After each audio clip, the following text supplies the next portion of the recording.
یہ جو اس طرح کا سوال کیا جاتا ہے کہ کیا آخری نماز تک آپ صلی اللہ علیہ وسلم رفع دین کیا کرتے تھے، یہ سوال صرف رکوع والی یا رکوع سے سر اٹھانے والی رفع دین کے بارے میں کیوں کیا جاتا ہے؟ یہ سوال پہلی رفع دین کے بارے میں کیوں نہیں کیا جاتا؟ جی دوستو، آپ نے سنا، اب یہ سہارا لے رہے ہیں پہلی تکبیر کا کہ اگر پہلی تکبیر منسوخ ہے تو پھر سارا منسوخ ہوگا، وہ منسوخ نہیں ہے تو پھر یہ بھی منسوخ نہیں ہے۔ اب آپ دیکھیں کہ آپ صلی اللہ تعالیٰ علیہ وآلہ وسلم نے جب صحابہ کو دیکھا کہ نماز میں رفع دین کر رہے ہیں تو آپ نے انہیں منع فرما دیا، پہلی تکبیر کا نہیں منع فرمایا۔ کس طرح گڑبڑ کرتے ہیں۔ اس سے پہلے ان کا ایک مولانا صاحب تھا، اس نے چیلنج کیا تھا کہ مجھے دکھا دے رفع دین کے متعلق جو منسوخ ہے، کوئی حدیث کی کتاب دکھا دے، میں اسے 5 لاکھ انعام دوں گا۔ اور اس نے دعویٰ کیا تھا کہ آپ صلی اللہ تعالیٰ علیہ وآلہ وسلم نے آخری نماز بھی رفع دین کے ساتھ پڑھائی ہے، تو میں نے اس کا جواب دیا، ابھی تک اس کا جواب نہیں آیا، نہ اس کے 5 لاکھ روپے آئے۔ یہ صرف اس طرح کی باتیں کرتے ہیں۔ اب آئیے دیکھیں، آپ صلی اللہ تعالیٰ علیہ وآلہ وسلم نے رفع دین کو منسوخ کیا ہے۔ آپ صلی اللہ تعالیٰ علیہ وآلہ وسلم رفع دین کا حکم نہیں دیا، کسی حدیث میں بھی آپ صلی اللہ تعالیٰ علیہ وآلہ وسلم نے جب بھی نماز سکھائی ہے رفع دین کا ذکر نہیں کیا، بلکہ آپ صلی اللہ تعالیٰ علیہ وآلہ وسلم نے اسے منع فرمایا۔ دیکھیں نسائی شریف حدیث ہے، اخبرنا قتیبۃ بن سعید قال حدثنا ابصر عن العامش المسیب بن رافع عن تمیم بن طرفہ عن جابر بن سمرہ۔ جابر بن سمرہ کہتے ہیں خرج علینا رسول اللہ صلی اللہ علیہ وسلم، کہ آپ صلی اللہ تعالیٰ علیہ وآلہ وسلم ہمارے پاس آئے باہر سے، وَنَحْنُ رَافِعُوا أَيْدِينَا فِي الصَّلَاةِ، ہم نماز میں رفع دین کر رہے تھے۔ اور اس کا معنی کیا کرتے ہیں؟ الٹ معنی کرتے ہیں کہ ہم سلام پھیرتے ہوئے کر رہے تھے۔ سلام والی الگ حدیث ہے، وہ بھی آپ کو میں سمجھاؤں گا آج۔ رافعوا أيدينا في الصلاة، ہم نماز میں رفع دین کر رہے تھے۔ فقال، آپ صلی اللہ تعالیٰ علیہ وآلہ فرمایا، ما بالهم رافعين أيديهم في الصلاة، تمہیں کیا ہوا ہے نماز میں رفع دین کر رہے ہو؟ كأنها أذناب الخيل الشمس، اس شریر گھوڑوں کی دموں کی طرح تم اس طرح کرے، بار بار ہاتھ اٹھا رہے ہو۔ اسکنوا فی الصلاة، نماز میں سکون اختیار کرو۔ اب یہ حدیث ہے، اور یہی حدیث مسلم شریف میں حدیث ہے 430 نمبر، اور دوسرا 968۔ آپ صلی اللہ تعالیٰ علیہ وآلہ وسلم نے رفع دین سے منع فرمایا۔ اب بہانہ کیا بناتے ہیں جی؟ اس سے جو نیچے والی حدیث ہے اس میں جی آپ صلی اللہ تعالیٰ علیہ وآلہ وسلم نے سلام کا ذکر کیا، تو یہ بھی سلام میں ہرگز نہیں۔ اب آپ کو میں نیچے والی حدیث دکھاتا ہوں۔ اخبرنا احمد بن سلیمان، نسائی شریف حدیث ہے 1185، اور بعض نسخوں میں 1186۔ اور جو پہلے میں نے آپ کو حدیثیں دکھائیں مسند حمیدی سے، اس میں بھی حدیثوں کے نمبر میں آپ کو تھوڑا سا فرق ملے گا، اس لیے کہ جب چھاپا جاتا ہے، الگ کوئی کمپنی چھاپتی ہے تو نمبروں میں فرق آ جاتا ہے۔ تو اس میں 2 نمبر ہیں، 1186 اور 1185۔ اخبرنا احمد بن سلیمان قال حدثنا یحییٰ بن آدم عن مصر عن عبید اللہ بن قبطیہ عن جابر بن سمرہ۔ اس میں بھی راوی کیا ہے؟ جابر بن سمرہ کہتے ہیں کننا نصلی خلف النبی، کہ ہم آپ صلی اللہ تعالیٰ علیہ وآلہ وسلم کے پیچھے نماز پڑھ رہے تھے۔ اوپر والی حدیث دیکھیں کیا ہے؟ خرج علینا رسول اللہ صلی اللہ علیہ وسلم، آپ صلی اللہ تعالیٰ علیہ وآلہ وسلم باہر سے آئے، ہم رفع دین نماز میں کر رہے تھے۔ اب یہ کیا ہے؟ دیکھیں فرق ہے، واقعہ الگ ہے، اور آپ دیکھیں گے کہ اس حدیث کے راوی بھی الگ ہیں۔ نسائی شریف اوپر جو میں نے آپ کو حدیث دکھائی 1184، اس میں اخبرنا قتیبۃ ہے، اور اس میں کہ اخبرنا احمد بن سلیمان۔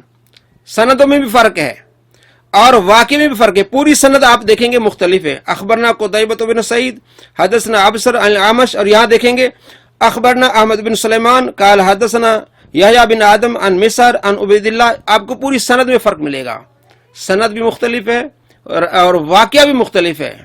صرف صحابی روایت کرتے ہیں، جابر بن سمرہ کہتے ہیں کہ ہم نماز پڑھ رہے تھے آپ صلی اللہ تعالیٰ علیہ وآلہ وسلم کے پیچھے، فنسلم بأیدینا، تو ہم سلام کرتے تھے ہاتھوں کے ساتھ۔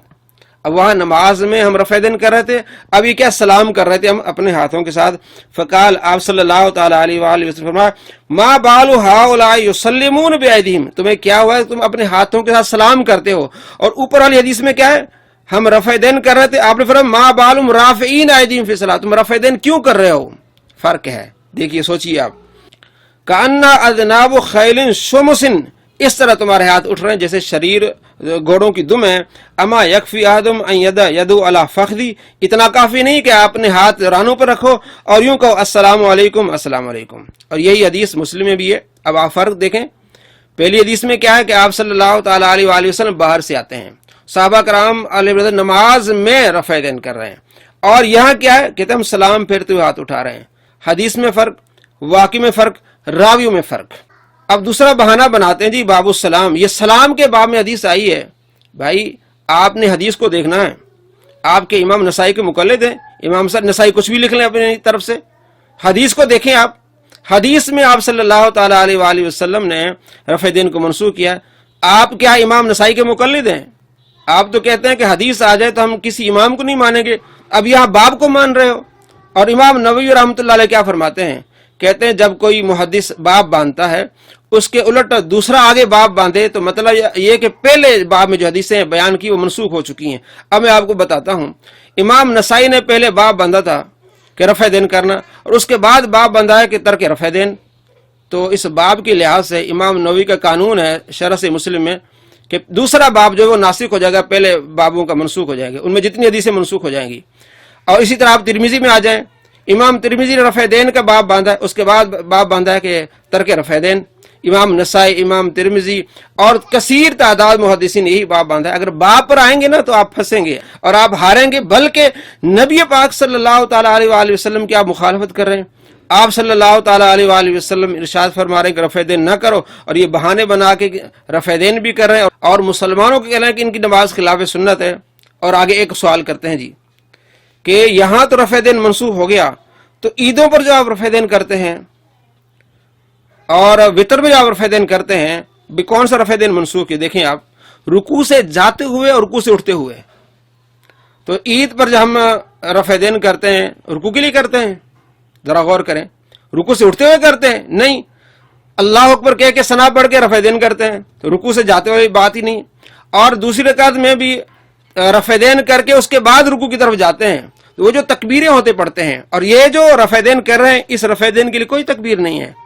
اللہ اکبر کہہ کے جو ہے وہ رفع دین کر کے رکوع کے لیے جا رہے ہیں, اور سمیع اللہ لمن حمدہ کہہ کے رفع دین کر رہے ہیں, تو رفع دین کے لیے کوئی تکبیر نہیں پڑھ رہے. تو ہم جو عید میں رفع دین کرتے ہیں اس کے لیے خاص تکبیر ہے, اور وہ رکوع والا نہیں ہے. اگر یہ سوال ہے کہ رفع دین عیدوں پر کیوں کرتے ہیں, تو پھر ہمارا آپ سے سوال ہے کہ آپ جمعے میں رفع دین کیوں نہیں کرتے؟ جمعے کی بھی 2 رکعتیں ہیں, عید کی بھی 2 رکعتیں ہیں, آپ جمعے کی نماز میں رفع دین کیوں نہیں کرتے؟ جواب دیں گے جی ثابت نہیں ہے. تو ہم بھی یہی کہتے ہیں, صرف نماز عید کے لیے ثابت ہے اور دوسری نمازوں کے لیے, عام نمازوں کے لیے ثابت نہیں ہے. پھر ایک اور دھوکہ دیتے ہیں کہ آپ صلی اللہ تعالیٰ علیہ وآلہ وسلم کی ایسی کون سی سنت ہے جو آپ نے پہلے کی اور بعد میں آپ نے اتنی سختی سے آپ نے منع فرمایا؟ یہی سنت ہے, اور بھی سنتیں ہیں. اللہ نے اپنے محبوب صلی اللہ تعالیٰ علیہ وآلہ وسلم کو مستقبل کے حالات بتائے, تو آپ نے اس لیے سختی سے منع فرمایا کہ لوگوں کو گمراہ کرنے کے لیے رفع دین کا سہارا لیں گے, تو اس لیے آپ صلی اللہ تعالیٰ علیہ وآلہ وسلم نے اتنی سختی سے منع فرمایا. پھر اگلا سہارا لیتے ہیں کہ امام شافعی کرتے تھے, امام احمد بن حنبل کرتے تھے, وہ مجتہد تھے. امام شافعی مجتہد تھے, آپ صلی اللہ تعالیٰ علیہ وآلہ وسلم فرمانے کہ مجتہد اگر کوئی فیصلہ کرے صحیح بات پر نہ پہنچے تبھی اسے ایک ثواب ضرور ملے گا. وہ اس لحاظ سے مجتہد ہے, آپ کی حدیث سے لحاظ سے. یہ نہیں کہ ہم کہتے ہیں کہ امام شافعی کہتے ہیں تو پھر ٹھیک ہے, نہیں, ہم حدیث کے لحاظ سے کہتے ہیں کہ آپ صلی اللہ تعالیٰ علیہ وآلہ وسلم کو فرمانے کہ مجتہد فیصلہ کرے, اگر خطا پر ہو تبھی اسے ایک ثواب ملے گا. انہوں نے اجتہاد کیا ہے تو انہیں ایک ثواب تو ضرور ملے گا, اور جو ان کے اجتہاد پر چلیں گے انہیں بھی ثواب ملے گا. لیکن جو اپنی طرف سے اجتہاد کرے گا, مجتہد نہیں ہوگا, اس کا عمل خلاف سنت ہوگا اور آپ صلی اللہ تعالیٰ علیہ وآلہ وسلم کی حدیث کی مخالف ہوگا. میں چیلنج کرتا ہوں پوری وہابیہ قوم کو کہ آپ صلی اللہ تعالیٰ علیہ وآلہ وسلم نے نماز کا جو طریقہ سکھایا ہے کسی حدیث میں مجھے دکھا دیں کہ آپ صلی اللہ تعالیٰ علیہ وآلہ وسلم نے بتایا ہو کہ نماز میں رفع دین بھی کرنا ہے. نہیں تو ہم آپ کو بتائیں گے کہ آپ صلی اللہ تعالیٰ علیہ وآلہ وسلم نے رفع دین کرنے سے منع فرمایا. یہ چیلنج ہے آپ کو. کوئی ایک حدیث بتاؤ جس میں آپ صلی اللہ تعالیٰ علیہ وآلہ وسلم نے نماز میں رفع دین کرنے کا حکم دیا. قولی حدیث بتاؤ. لوگوں کو کہتے ہیں کہ رفع دین کے بغیر نماز ہی نہیں ہوگی, اور آپ صلی اللہ تعالیٰ علیہ وآلہ وسلم نے جو نماز سکھائی ہے اس میں رفع دین کا ذکر نہیں ہے, تو آپ نے خلاف سنت نماز سکھائی صحابہ کو. نعوذ باللہ من ذالک. السلام علیکم ورحمۃ اللہ وبرکاتہ.